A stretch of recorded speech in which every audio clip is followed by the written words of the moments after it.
Privilégio estarmos juntos aqui. Gente, o pessoal da mídia trabalhou essa semana para fazer os dois projetores funcionarem que não estavam funcionando domingo passado. Aí até ontem à noite estava tudo funcionando e hoje pela manhã esse aqui funcionou, esse aqui não funcionou. Aí agora no começo do culto da noite nós tivemos um problema no programa, eles tiveram que instalar um novo programa para fazer funcionar. Eu de verdade gostaria de pedir a você para honrar esse pessoal e dar um aplauso ao Senhor pela vida deles, em nome de Jesus. Deus abençoe vocês aí, viu? Vocês são top. Amém. Amados, nós estamos iniciando um ano e o bem da verdade é que nós não sabemos o que está pela frente.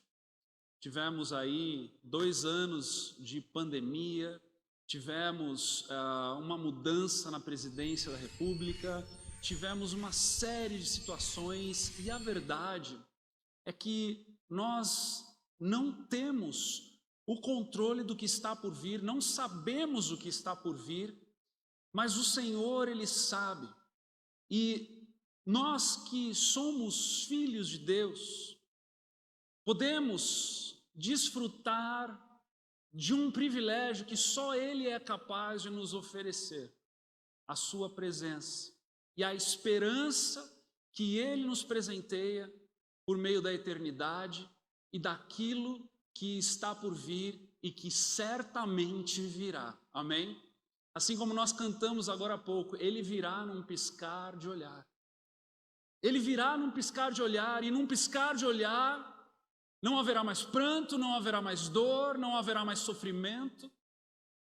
Num piscar de olhar, as coisas todas estarão resolvidas. O que é que nós então podemos, pensando nisso, fazer? Muitas coisas. Mas acima de tudo, como a pastora Ju falou aqui, colocar a Deus sobre todas as coisas. E colocar a Deus sobre todas as coisas é fazermos do Senhor a primícia do nosso coração. É fazermos do Senhor a parte mais importante do nosso coração. É fazermos do Senhor o nosso tesouro. Como aquele homem que encontra um tesouro num terreno, vai, vende tudo o que tem, volta e compra aquele terreno. Para que a partir dali, ele possa então desfrutar de algo maravilhoso que ele descobriu. É o que nós fazemos quando nos achegamos ao Senhor. É o que nós fazemos quando nós decidimos viver uma vida onde Ele é bem-vindo. Uma vida onde Ele é entronizado no nosso coração. Uma vida onde as instabilidades deste mundo não nos abalam mais, porque estamos inseridos na estabilidade do céu. Trocamos os manjares deste mundo, trocamos os prazeres deste mundo, trocamos as seguranças desse mundo para fitarmos os nossos olhos da além dos montes, de onde vem o nosso socorro. O nosso socorro que é bem presente na tribulação. O nosso lugar de paz, o nosso lugar de segurança, o nosso lugar de solidez, o nosso lugar de estabilidade. Enquanto uns correm por aí, nós corremos para o Pai. Enquanto alguns andam perdidos de um lado para o outro, nós sabemos a quem encontrar e a quem clamar. Pensando nisso, entendemos que o que há de maior valor na nossa jornada espiritual, na nossa jornada na presença do Senhor, é a nossa disciplina espiritual, é a nossa vida piedosa. É aquilo que nós fazemos, que cabe a nós, para nos aproximarmos cada vez mais de Deus. Domingo passado, nós começamos falando a respeito do devocional, e eu espero que você que esteve aqui domingo passado tenha tido uma semana diferente na presença do Senhor, uma semana diferente, de mais intensidade na presença de Deus. lendo a palavra, colocando como a primeira parte do teu dia, o teu momento com o Senhor, buscando mais da presença dEle, jogando fora todas as desculpas e focando naquilo que o Senhor tem para nos ensinar. Assim como também hoje o tema é o jejum. Diga comigo, jejum. Pois é, vamos lá. Então eu quero convidar você a abrir em Mateus capítulo 9, do versículo 14 ao 17. Nós estaremos lendo, então vá se pondo de pé conforme você for encontrando. Vamos honrar a palavra de Deus, nos colocando de pé perante a voz de Deus. Mateus capítulo 9, dos versículos 14 ao 17.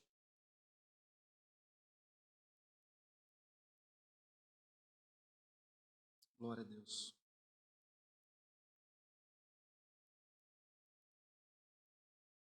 Amém. Amém. Mateus 9, versículo 14 diz assim: Então os discípulos de João vieram perguntar-lhe: Por que nós e os fariseus jejuamos, mas os teus discípulos não? Jesus respondeu: Como podem os convidados do noivo ficar de luto enquanto o noivo está com eles? Virão dias quando o noivo lhes será tirado, então jejuarão. Ninguém põe remendo de pano novo em roupa velha, pois o remendo forçará a roupa, tornando pior o rasgo. Nem se põe vinho novo em vasilha de couro velha.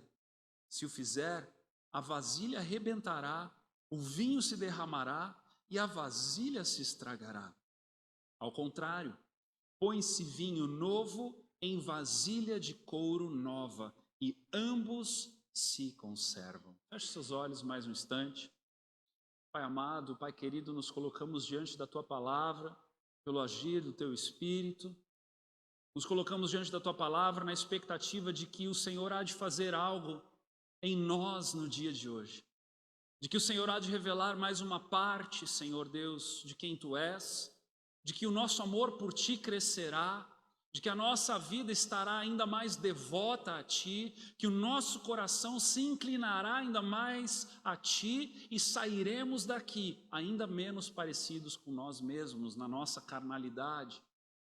Então que a Tua vontade seja feita e que nós possamos viver na Tua presença essa experiência hoje, aqui e agora, em nome de Jesus. Amém. Pode se sentar, por gentileza.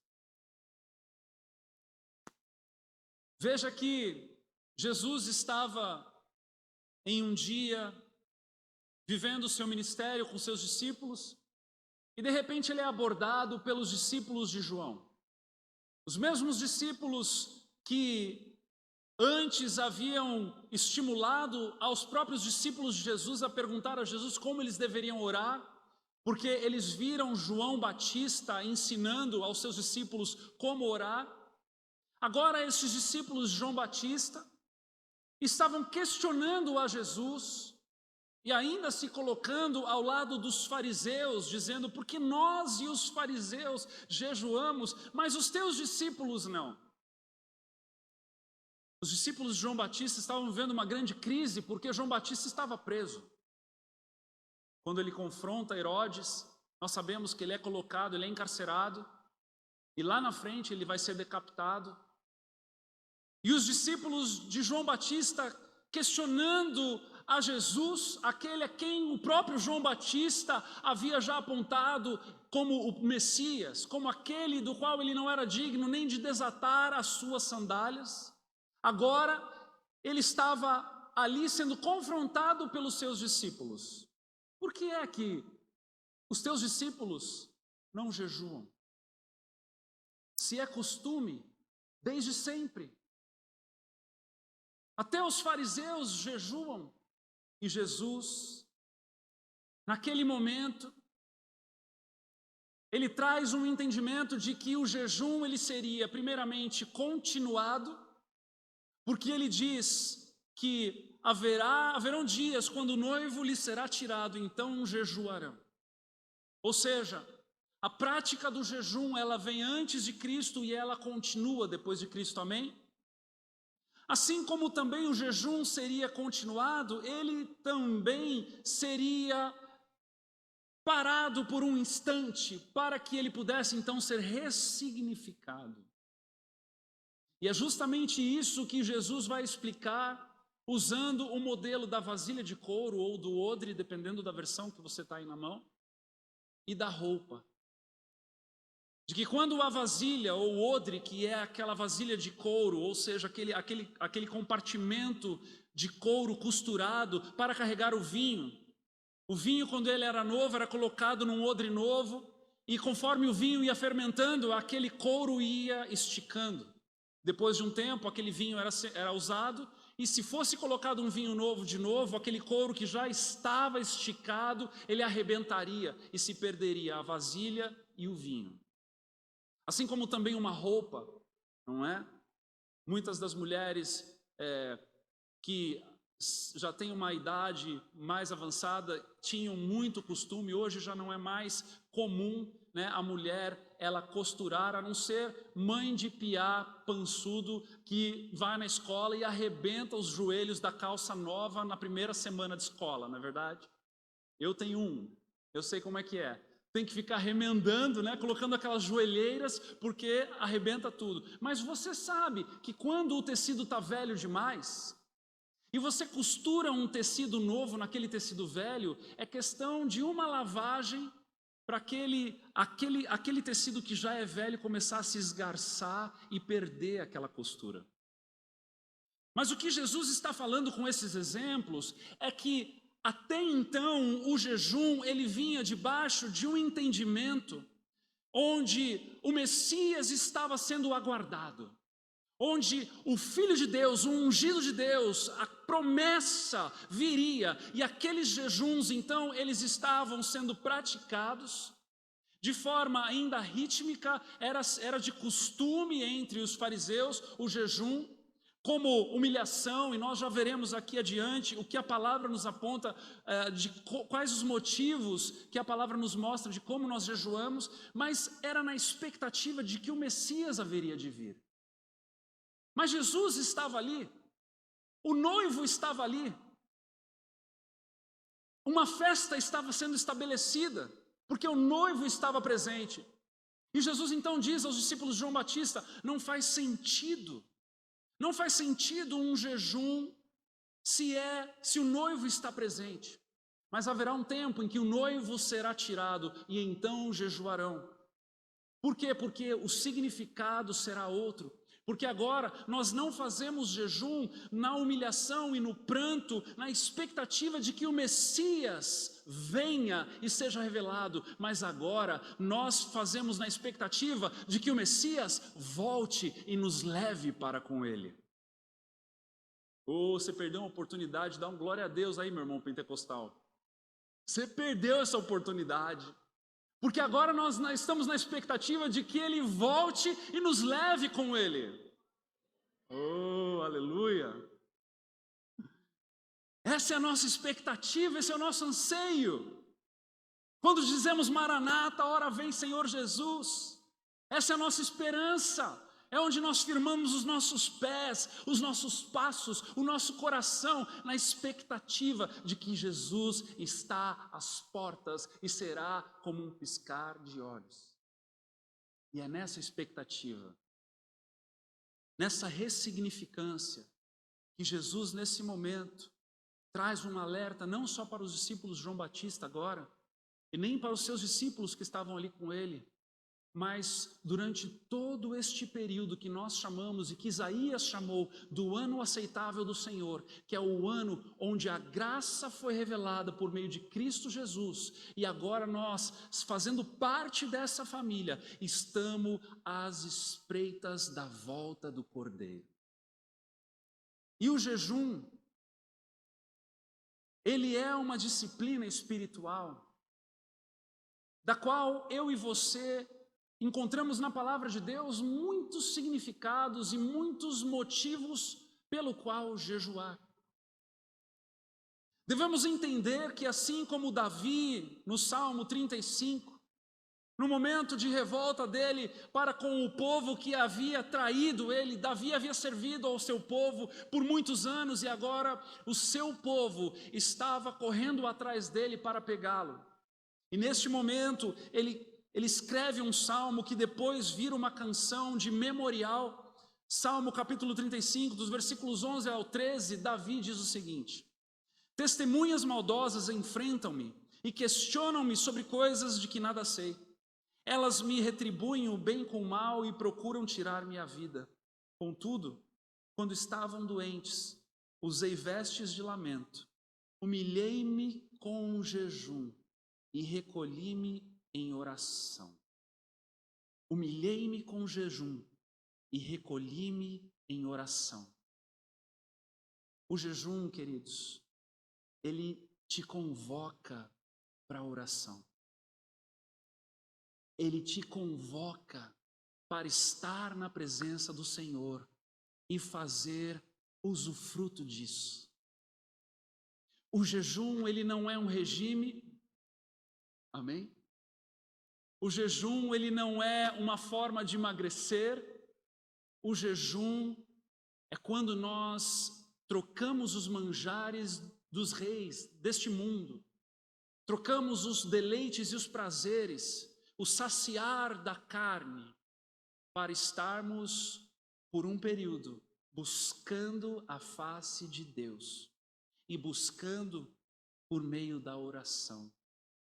Então, uma coisa que aprendemos aqui logo de início com Davi é de que quando ele jejuava em humilhação e se recolhia em oração. Jesus também, no momento em que ele é conduzido ao deserto, o primeiro momento em que Satanás se aproxima a ele e o provoca, e ele diz: se você quiser, você pode transformar essas pedras em pão. Não é? Lá em Mateus 4, 3 e 4. Se és filho de Deus, manda que essas pedras se transformem em pães. E Jesus respondeu: nem só de pão viverá o homem, mas de toda palavra que sai da boca de Deus. Uma outra lição que nós aprendemos quando nós jejuamos é que quando estamos na presença de Deus, a palavra que sai da boca de Deus, a palavra que continua sendo viva e eficaz, a palavra que continua nos exortando, nos admoestando, nos ensinando, é a palavra que nos alimenta no momento em que a carne está ali, à mercê do agir do Espírito. Amém? É a oportunidade que nós temos na nossa disciplina espiritual de nos achegarmos ao Senhor de uma forma séria, não é verdade? Porque, eu não sei quanto a você, mas para mim ficar sem comer é sério demais. Eu, por exemplo, 12:40, se eu não almocei, meus irmãos, eu tenho que cuidar da minha ira. Porque a fome gera ali um nervosismo, né? Eu estou exagerando aqui, mas gera um nervosismo, gera um desejo de parar tudo o que está fazendo para comer. Quantas vezes você não estava numa reunião em trabalho e de repente o teu estômago gritou, falou: eu estou aqui sofrendo, e você falou: gente, vamos parar tudo agora, vamos comer, depois a gente volta e continua. Eu já fiz isso algumas vezes. Mas quando a gente decide ficar sem comer, nos abstermos de uma refeição para buscarmos a face de Deus, é valioso demais. Deus está vendo o nosso coração e está entendendo que estamos querendo nos achegar na presença dEle com seriedade, com entrega, com sacrifício. Amém? Quais motivos, então? Essa é a pergunta que nós precisamos fazer. Quais motivos que eu encontro na palavra de Deus para jejuar? Porque nós somos o povo do livro, certo? Nós somos o povo que entendemos o que o Senhor fala e buscamos viver essa verdade. Entendemos que Não é como aquele escritor daquele livro nos anos 60 disse: o que faria Jesus? Porque se eu penso no que faria Jesus, eu posso inventar e acreditar em coisas das quais a minha cabeça vai me enganar. Mas quando eu penso o que fez Jesus, eu volto para a palavra, e na palavra eu encontro o que Jesus fez e vivo então de forma em que ele se agrada. Assim nós devemos fazer com todas as coisas, inclusive no jejum. Quais motivos na palavra? Por clamor de misericórdia e arrependimento. Veja lá em Joel capítulo 1, versículos 13 e 14, a palavra diz assim: ponham vestes de luto, ó sacerdotes, e pranteiem, chorem alto. Vocês que ministram perante o altar, e essa palavra veio para os sacerdotes, aqueles da linhagem de Levi, aqueles que eram responsáveis pela ministração. Venham, passem a noite vestidos de luto. Vocês que ministram perante o meu Deus, pois as ofertas de cereal e as ofertas derramadas foram suprimidas do templo do seu Deus, ou seja, as ofertas não estavam mais chegando ao templo de Deus. Decretem um jejum santo, olha lá, convoquem uma assembleia sagrada, reúnam as autoridades e todos os habitantes do país no templo do Senhor, o seu Deus, e clamem ao Senhor. No momento onde entendemos que há algo de errado, no momento onde entendemos que algo precisa ser reparado, o Senhor então ensina em que um jejum deve ser convocado. Assim como também aconteceu com os ninivitas no episódio de Jonas. Logo após Jonas, com o episódio da baleia, e aí depois ele volta para a terra e decide cumprir a vontade do Senhor. Ele vai para Nínive, diz aos ninivitas para que eles se arrependam, e o que os ninivitas fazem? Proclamam, Jonas 3,5, um jejum, e todos eles, do maior ao menor, vestiam-se de pano de saco.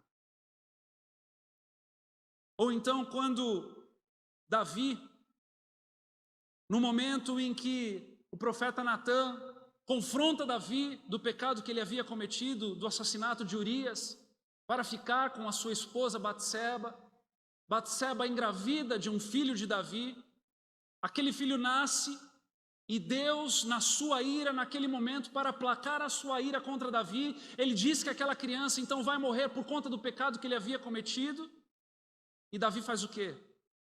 2 Samuel 2, 12, de 15 a 17. Depois que Natã foi para casa, o Senhor fez adoecer o filho que a mulher de Urias dera a Davi. E Davi implorou a Deus em favor da criança. Ele jejuou e, entrando em casa, passou a noite deitado no chão. Os oficiais do palácio tentaram fazê-lo levantar-se do chão, mas ele não quis e recusou comer. Conhecemos o fim dessa história, sabemos que ainda que Davi tenha jejuado, ainda que Davi tenha pranteado, tenha chorado, tenha clamado por misericórdia do Senhor, o Senhor mesmo assim leva o seu filho. Isso nos ensina também que jejum não é barganha com Deus. Nós jamais devemos achar que de alguma forma, por alguma coisa que nós fazemos, vamos colocar Deus na parede, dizendo: Deus, eu vou jejuar, vou fazer a minha parte, mas faça a tua, Senhor. Ai de nós, queridos, não podemos fazer isso com Deus.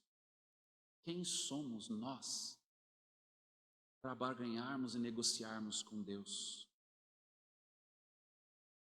O jejum nos mostra para nós mesmos quão carnais nós somos, quão dependentes dos alimentos nós somos, quão distante daquilo que um dia seremos ainda estamos. Da mesma forma em que a nossa esperança está nas coisas celestiais, esse corpo aqui nos lembra todos os dias de que ainda estamos por aqui.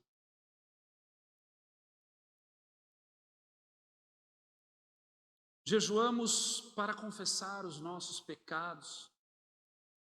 O jejum gera essa aproximação com Deus de tal forma, queridos, que o Senhor nos revela para nós mesmos. Neemias, capítulo 9, do versículo 1 a 3, diz assim: no 24º dia do mês, os israelitas se reuniram, jejuaram, vestiram pano de saco e puseram terra sobre a cabeça. Esse momento era um momento onde o povo, uma grande parte do povo já havia voltado do cativeiro babilônico, eles já haviam reconstruído o templo, eles estavam agora inaugurando o templo. E olha que coisa mais linda, que forma mais graciosa de reinaugurar o templo. Jejuaram, vestiram pano de saco e puseram terra sobre a cabeça. Os que eram de ascendência israelita tinham se separado de todos os estrangeiros, levantaram-se nos seus lugares, confessaram os seus pecados e a maldade dos seus antepassados.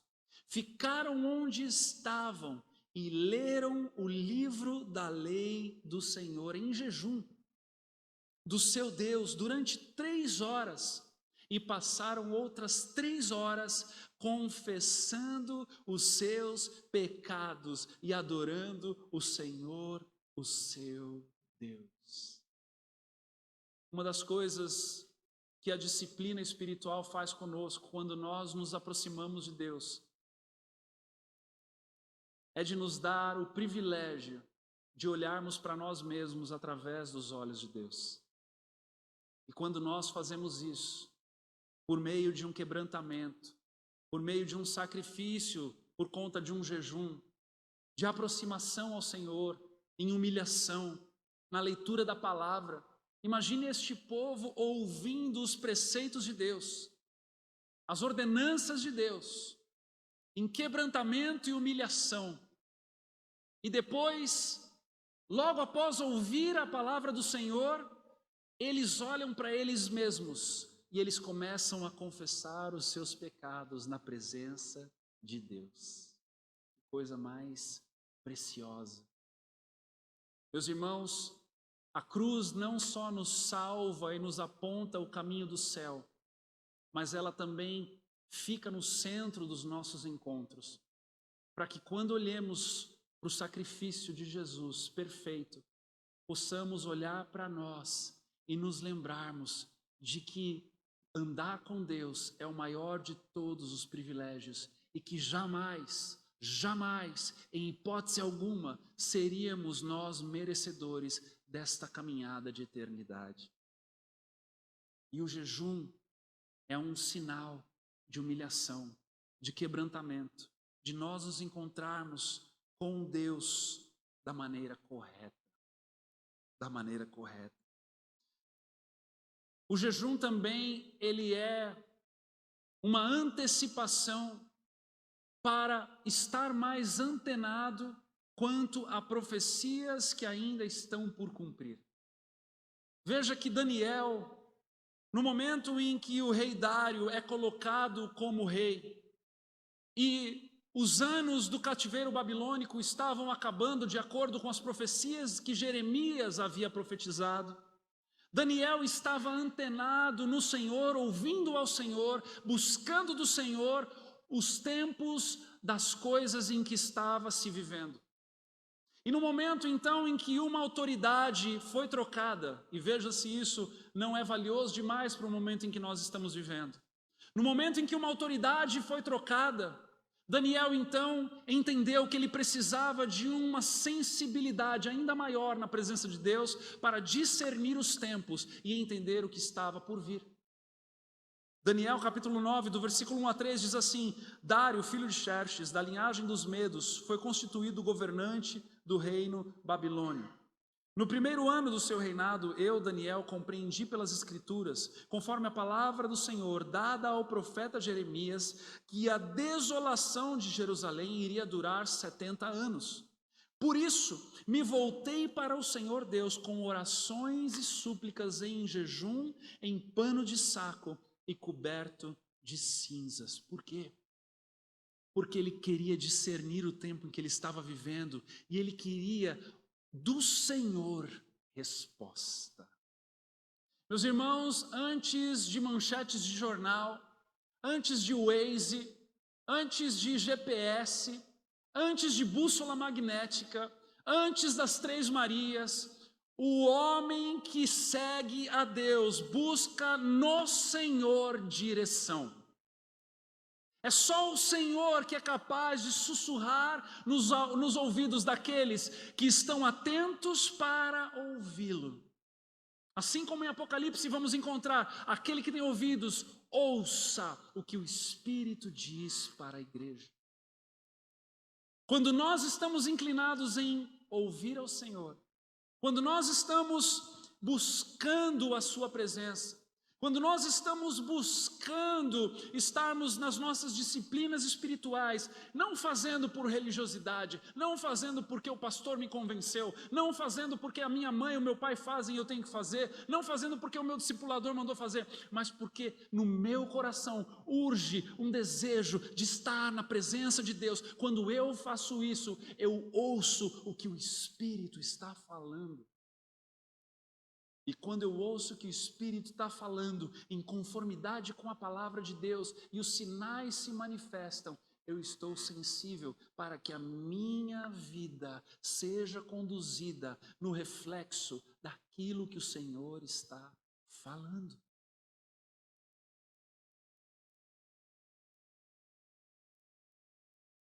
O que temos ouvido mais? Manchetes de jornal? Ou ao Senhor no lugar secreto? O que temos ouvido mais? O óbvio? Ou aquela voz que parece que está sussurrando no ouvido da parte do céu?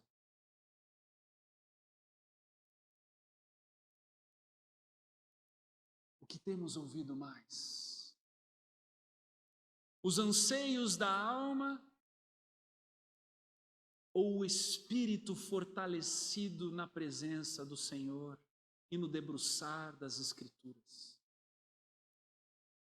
Perguntas que, se nós respondermos da forma correta, a nossa vida pode tomar um rumo completamente diferente.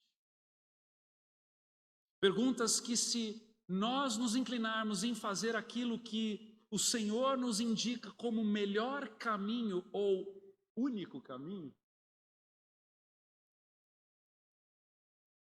muito provavelmente em alguns momentos estaremos vivendo na contramão com a maior de todas paz no coração, porque Ele é quem guia o seu povo. Ele continua sendo a coluna de fogo e a nuvem de fumaça dos seus. Ele continua nos conduzindo para a terra que mana leite e mel. Ele continua abrindo o mar, Ele continua apontando o caminho, Ele continua jogando maná do céu todas as manhãs. A pergunta é: temos colhido ou não? A pergunta é: temos buscado os sinais e a direção ou não?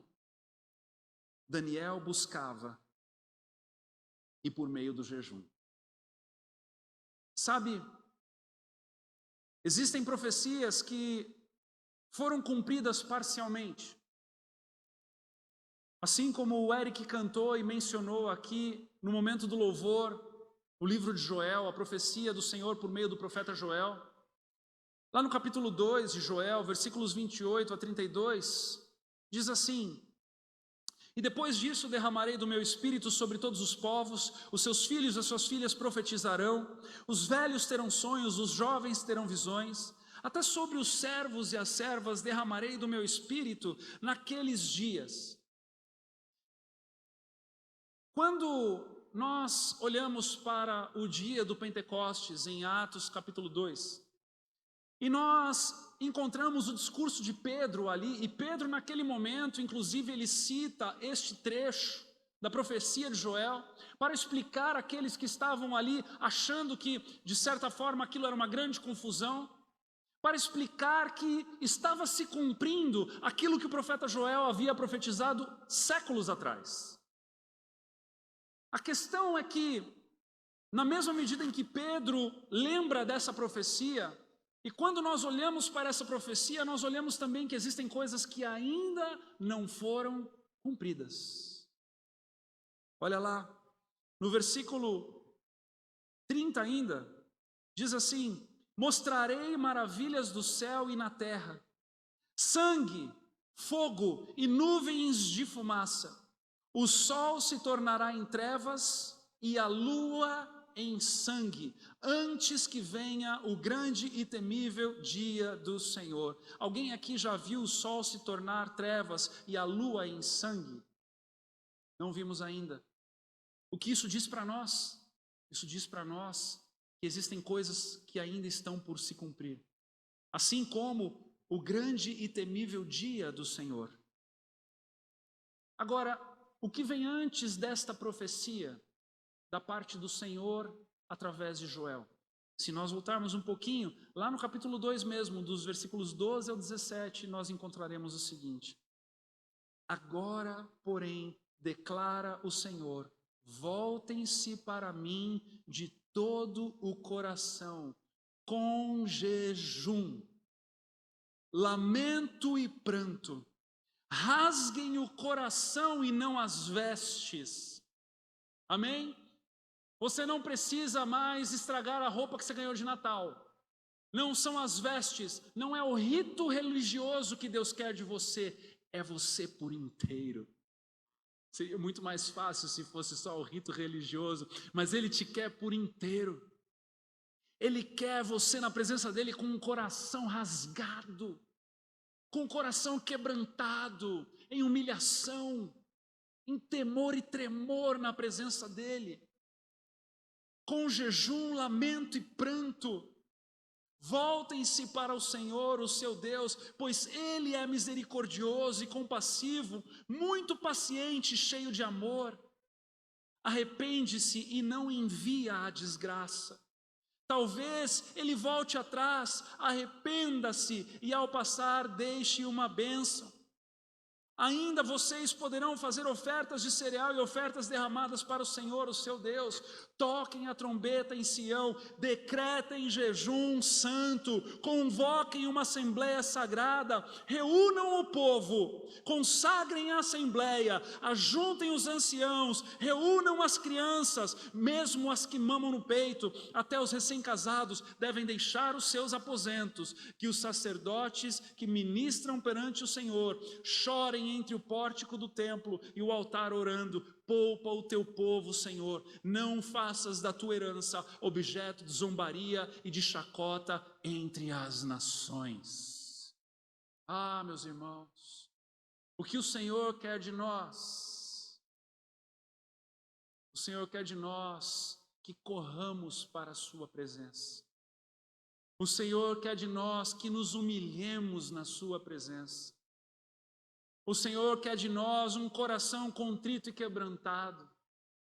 O Senhor quer de nós, em 2023, muito jejum e oração e leitura da palavra. E caridade. São as quatro disciplinas espirituais que nós estamos aqui buscando nesta série. Começamos domingo passado com a leitura da palavra, o devocional. Hoje estamos falando do jejum. Domingo que vem vamos falar de oração, e no outro domingo vamos falar de caridade, porque essas disciplinas é o que nos permite com que corramos a presença de Deus. Não por um decreto de obrigação, mas pelo agir do Espírito dentro de cada um de nós. Sabe, o pregador, num jogo de vôlei, ele é aquele que levanta a bola. Ele não é aquele que corta. O que corta a bola para o outro lado, meus irmãos, é o Espírito Santo. É o Espírito Santo que nos convence do pecado, da justiça e do juízo. Mas nós estamos aqui para mostrar a palavra a vocês, para que o agir do Espírito gere algo de dentro para fora. Se você não começou a intensificar o seu tempo na presença de Deus nessa semana que passou, tudo bem, mas eu oro em nome de Jesus que nessa semana você comece. Eu oro em nome de Jesus para que nessa semana você receba da parte do Senhor. Ei, deixa eu te falar uma coisa. Algo que te faça acordar mais cedo. Talvez um incômodo. Ou talvez um despertador. Alguma coisa que te faça sair de um lugar de comodismo onde você está, para que seja gerado este senso de urgência e de amor para se aproximar da presença de Deus. O Senhor passeia os seus olhos na terra, meus irmãos, buscando verdadeiros adoradores, que o adorem em espírito e em verdade. Quantos poderiam ser encontrados pelas manhãs fazendo exatamente isso? Quantos poderiam ser encontrados travando batalhas espirituais por meio de jejum e oração? Que 2023 seja um ano, o melhor ano até aqui, de maior intensidade tua no lugar secreto. De maior intensidade tua, no lugar, no esconderijo do Altíssimo, à sombra do Onipotente. Que 2023 seja um ano onde você vai deixar a religiosidade de lado para prantear, chorar, clamar pelas tuas crises, pelos teus problemas, pelas tuas alegrias, se alegrar na presença do Senhor. Que Ele se torne o teu maior confidente, que Ele se torne a tua maior paixão, o teu maior amor. Que Ele se torne a melhor parte do teu dia.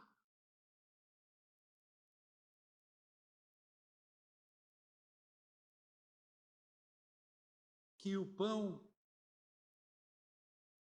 que vem da palavra de Deus te faça perder o apetite.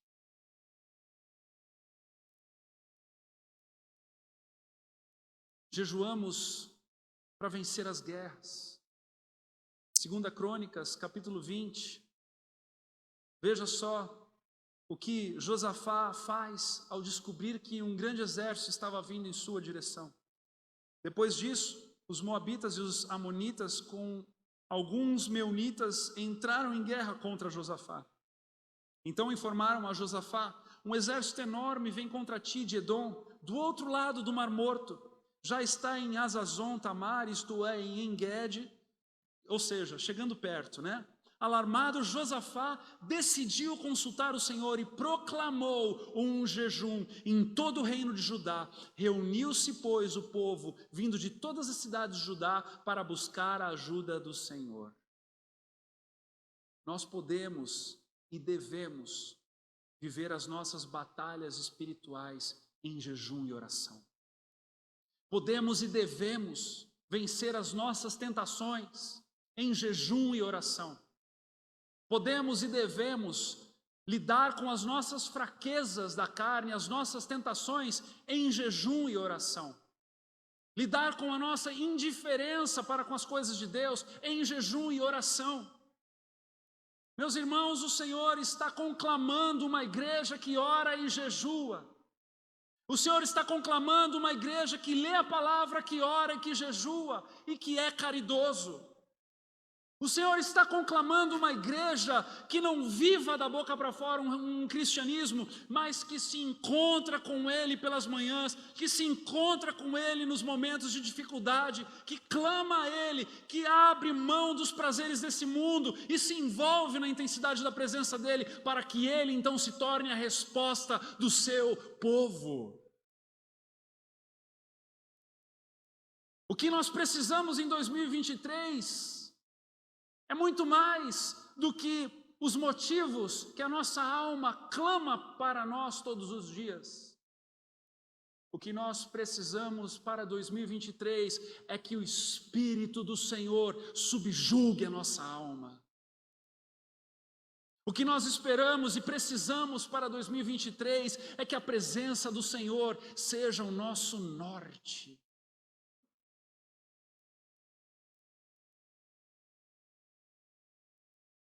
E Ele pode ser,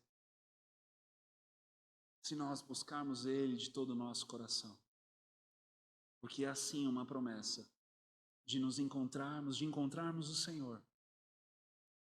Quando Ele diz, buscar-me-eis e me achareis. Quando?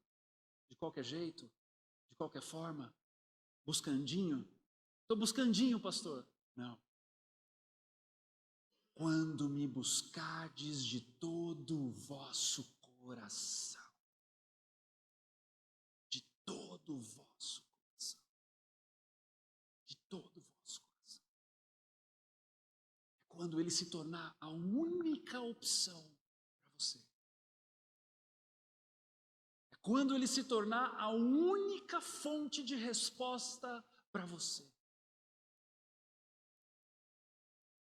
E sabe, eu acho muito interessante essa dinâmica de discernir a voz do Espírito. Porque é uma dinâmica onde o Espírito, muitas das vezes, ele sussurra no nosso ser, não é verdade? E eu creio que ele faz isso de propósito para que nós exercitemos, para que antes de ouvir a voz do Espírito, aprendamos a silenciar todas as outras vozes.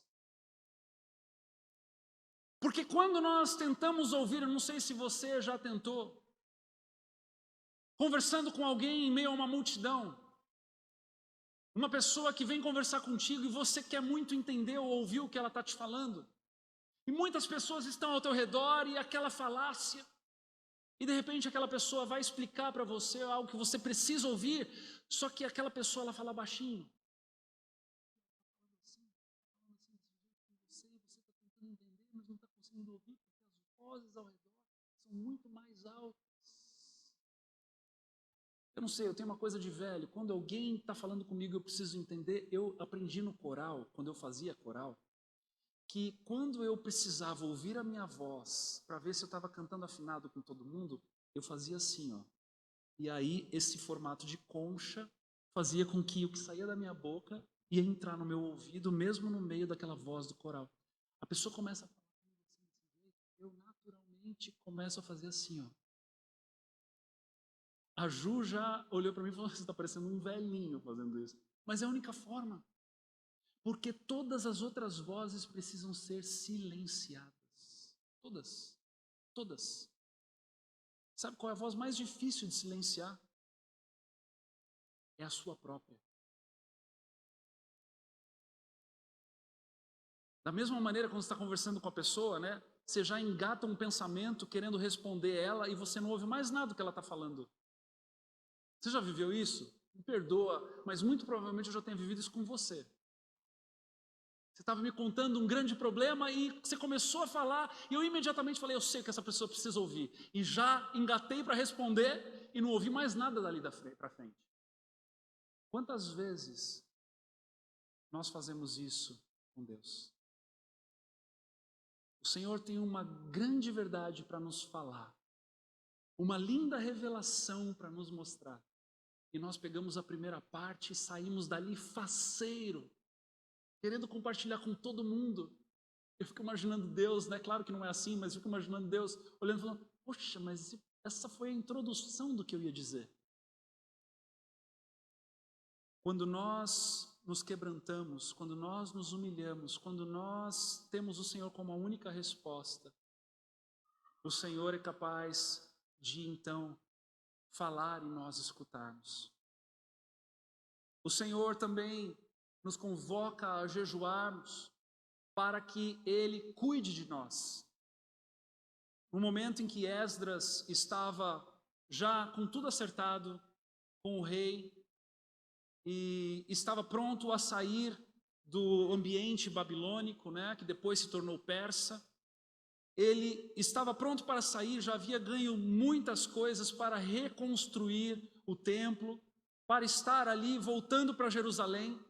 E naquele momento, então, olha o que acontece, que interessante. Esdras 8, do 21 a 23 diz assim, ali junto ao canal de Ava, proclamei jejum para que nos humilhássemos diante do nosso Deus e lhe pedíssemos uma viagem segura para nós e nossos filhos, com todos os nossos bens, para que eles não fossem salteados no meio do caminho, né, por salteadores, ladrões.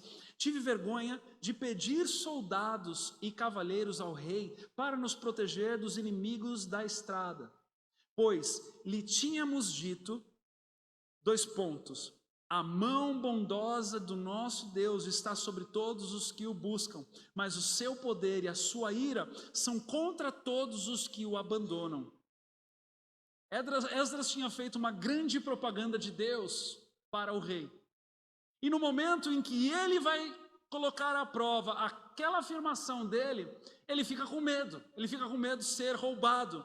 Então, o que ele faz? Ele estabelece um jejum e ele diz: por isso jejuamos e suplicamos essas bênçãos ao nosso Deus, e ele nos atendeu. Ou seja, não há nada de errado nós nos apresentarmos na presença de Deus e falarmos das nossas fraquezas, queridos. Aliás, essa é a parte mais gostosa de se encontrar com Deus. É saber que estamos falando a um Deus que tem ouvidos e ouve, que podemos rasgar o nosso coração, falarmos das nossas fraquezas e ainda pedirmos ajuda. Foi justamente o que Esdras fez com esse jejum, pedir a ajuda de Deus.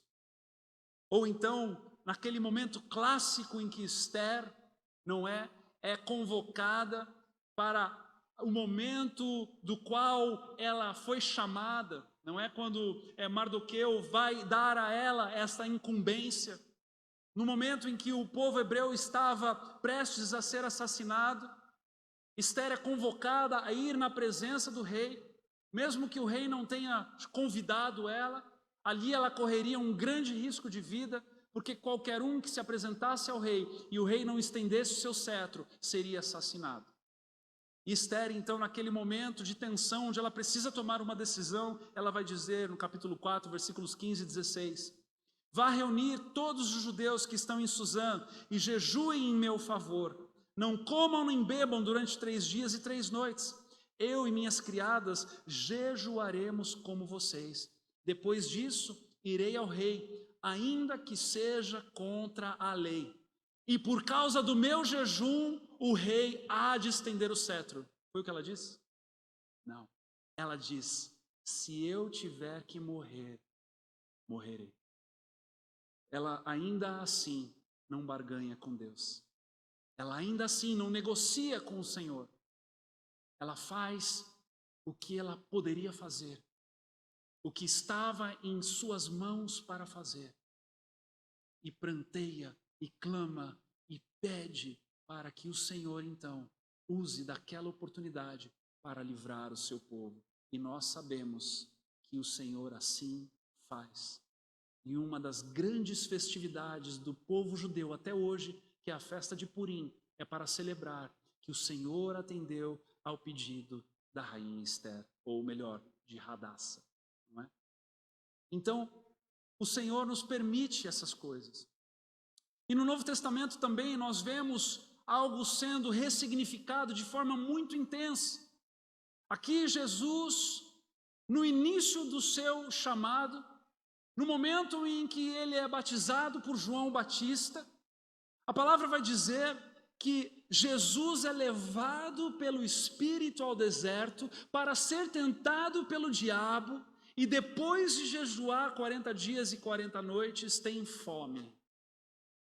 Jesus é conduzido pelo Espírito. Deixa eu te dizer uma coisa, sabe qual é o maior interessado no seu jejum? É o Espírito Santo. É o Espírito Santo.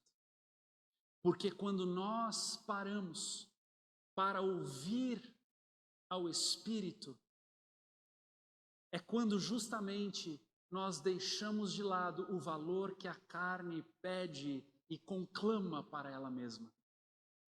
É o momento em que nós dizemos, Senhor, Tu tens o controle. E de que forma também o Senhor Jesus nos ensina? Ele nos ensina no Sermão do Monte. Quando jejuarem, Mateus 6, de 16 a 18, não mostrem uma aparência triste como os hipócritas, pois eles mudam a aparência do rosto a fim de que os outros vejam que eles estão jejuando, não é? Pessoa que chega ao teu lado e falou: estou jejuando há 20 dias. O que essa pessoa vai receber? O teu parabéns. É isso que ela vai receber no jejum dela. É o que a palavra está dizendo. Jesus diz: eu digo verdadeiramente que eles já receberam sua plena recompensa. O quê? O aplauso. Nossa, que pessoa espiritual, uau, uau. Não é? Quando nós jejuamos, não fazemos para irmos a uma passarela.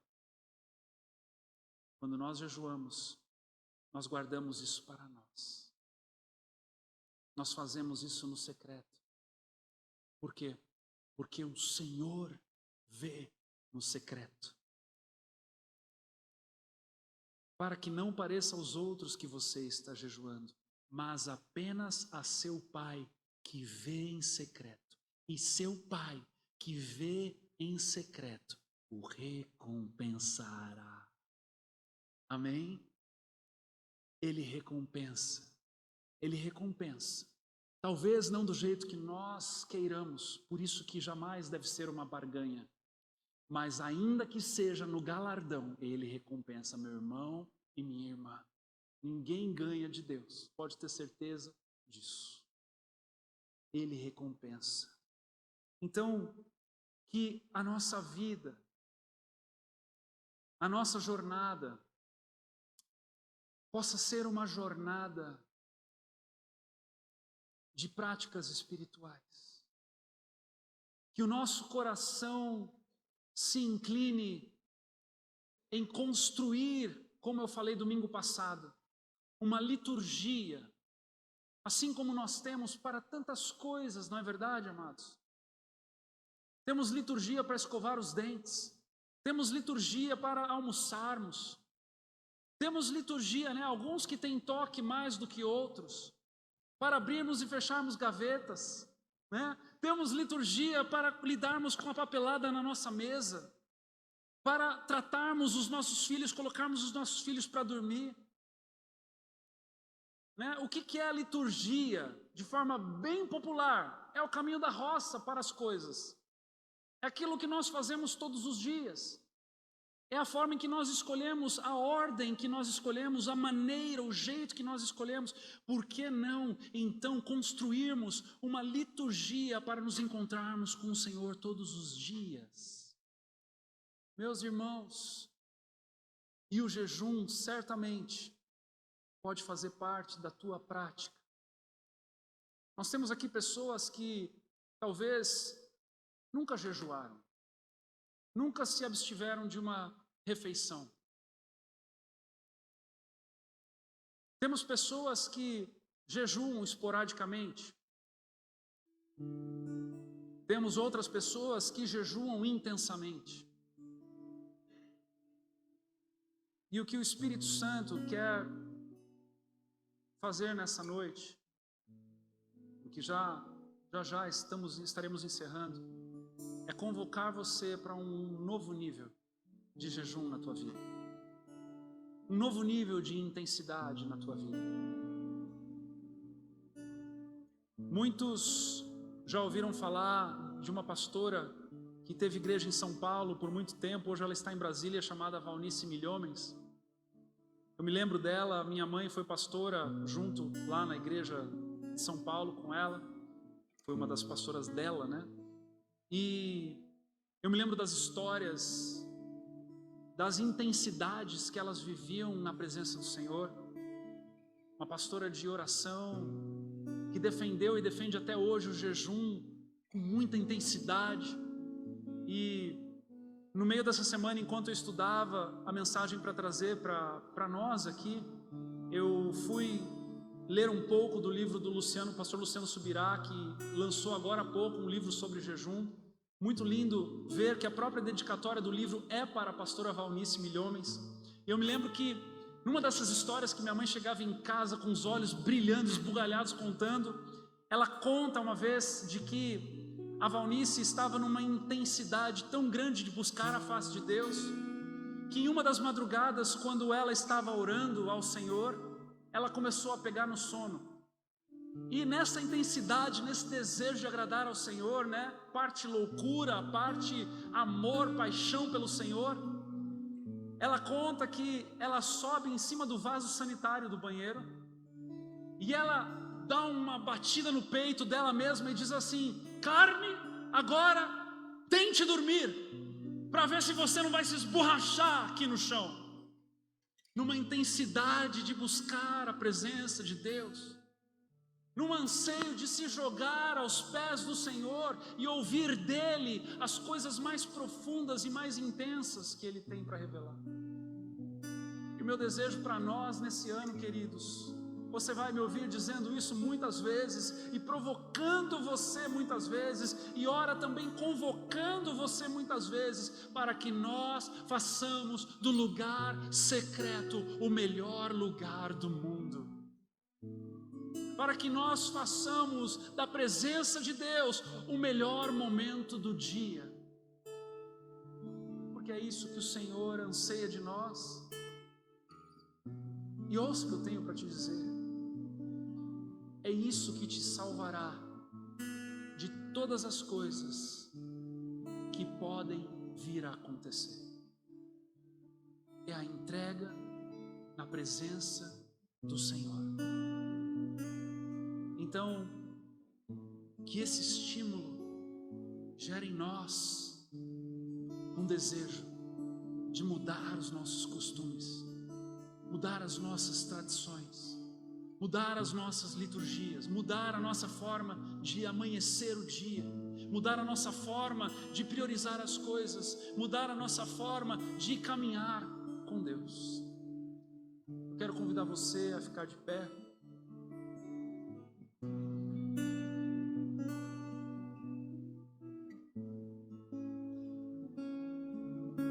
Eu quero orar por nós nessa noite, para que o Espírito Santo opere em nós de tal maneira que amanhã de manhã, você sinta a presença do Senhor e viva na intensidade da presença do Senhor e busque a palavra de Deus. Que seja um momento melhor do que esse aqui e agora. Que nessa semana você ouse dedicar ao Senhor um tempo de jejum, uma refeição. Se fôssemos falar das coisas práticas do jejum, poderíamos falar o que é jejum, o que não é jejum, o que é jejum, o que é propósito. Mas você que talvez ainda não tenha o costume de jejuar, comece com uma refeição. Coloque aí, quarta-feira eu não almoço, sei lá. E que o seu sim seja sim, que o seu não seja não. Não seja aquele que, como eu falei hoje de manhã, de repente você recebe a ligação daquele irmão que você sabe que você vai chegar lá, ele vai ter preparado uma farofa, uma picanha, um arroz e um creme de milho. E você vai já em direção à casa dele negociando com o Senhor, né? Senhor, tu sabes, é a picanha daquele meu irmão, Senhor, aquela farofinha. Senhor, se eu comer essa picanha, eu negocio contigo, Senhor, eu fico mais 2 dias de jejum quando acabar. Não, não faça isso. Não vamos fazer isso. Que nosso sim seja sim, que o nosso não seja não. E também não precisa, quando o teu irmão te convidar no telefone e você gravar um áudio para ele, porque agora você grava áudio, você não fala no telefone, gravar um áudio para ele e dizer: querido, eu estou jejuando, não vou poder ir. Falar: que pena, eu tenho um compromisso. Deixa para outra hora. É o momento em que Deus te viu no secreto. É o momento em que você fez só para o Senhor. É o momento que você não fez para se gabar, para mostrar, para aparecer, mas é o momento que, quando não tem ninguém sabendo e nem desconfiando, você está lá, no secreto, com teu Deus. Você e Ele e você, você e Ele e você. E o teu Deus que te vê no secreto te recompensará. tua fé seja potencializada pelo agir do Espírito nessa noite. Que a tua fome e sede seja multiplicada pelo pão vivo que vem do céu. Que o teu desejo por Deus te faça perder a fome dos manjares desse mundo, em nome de Jesus.